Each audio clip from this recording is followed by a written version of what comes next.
Hello दोस्तों, स्वागत है फिर से आपके पॉकेट गुरुजी में। दोस्तों आज का जो वीडियो हम बातें करने वाले हैं Redmi Note 11 Pro Max के बारे में। तो यहाँ पे दोस्तों इसके हम बारीकी से समझेंगे इसमें क्या क्या फीचर्स है, यहाँ पे कैमरा, रैम और इंटरनल स्टोरेज और साथ ही साथ इसकी बैटरी बैकअप कितनी मिलने वाली है, सब चीज़ों पे हम फोकस करने वाले हैं। तो ये वीडियो बहुत ही मजेदार होने वाला है। तो दोस्तों मेरा नाम है खान और आप देख रहे पॉकेट गुरुजी। अगर आप हमारे चैनल पर नए हैं तो चैनल को सब्सक्राइब करके बेल आइकन को प्रेस करना मत भूलिएगा।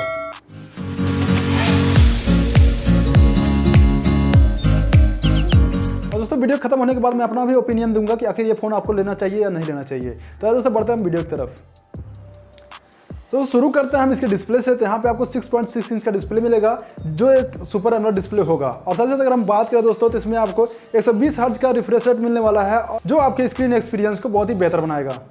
तो यहाँ दोस्तों आपको 8 मेगापिक्सल का अल्ट्रा वाइड कैमरा मिलने वाला है, वहीं पे आपको 5 मेगापिक्सल का देखने को मिलेगा मैक्रो कैमरा और साथ ही साथ आपको 2 मेगापिक्सल का डेप्थ कैमरा देखने को मिलेगा। और अगर हम बात करें इसकी प्राइमरी कैमरे के बारे में तो यहाँ पे आपको 108 मेगापिक्सल का प्राइमरी कैमरा मिलने वाला है जिसकी मदद से आप 4K वीडियो रिकॉर्ड कर सकते हैं। अगर दोस्तों हम बात करें इसकी फ्रंट कैमरे के बारे में तो यहाँ पे आपको 32 मेगापिक्सल का फ्रंट कैमरा देखने को मिलेगा। तो दोस्तों जब हम कोई फ़ोन लेने जाते हैं तो यहाँ पे हमारा सबसे ज़्यादा फोकस जिस पे होता है वो होता है प्रोसेसर पे, यानी कि इस मोबाइल में प्रोसेसर कौन है सभी जानना चाहते हैं। तो जो दोस्तों इसमें प्रोसेसर आपको मिलने वाला है वो मिलने वाला है स्नैपड्रैगन 778G का प्रोसेसर जो कि आपका ऑक्टा कोर 2.4 गीगाहर्ट्ज की स्पीड के साथ आएगा। तो बात करें हम इसके रैम और स्टोरेज के बारे में तो यहाँ पे आपको ये दो वेरिएंट में देखने को मिल सकता है। पहला होगा 6/128 का और दूसरा होगा 8GB रैम और 256GB इंटरनल स्टोरेज के साथ में। और साथ ही साथ इसको आप 512GB तक एक्सपेंड कर सकते हैं।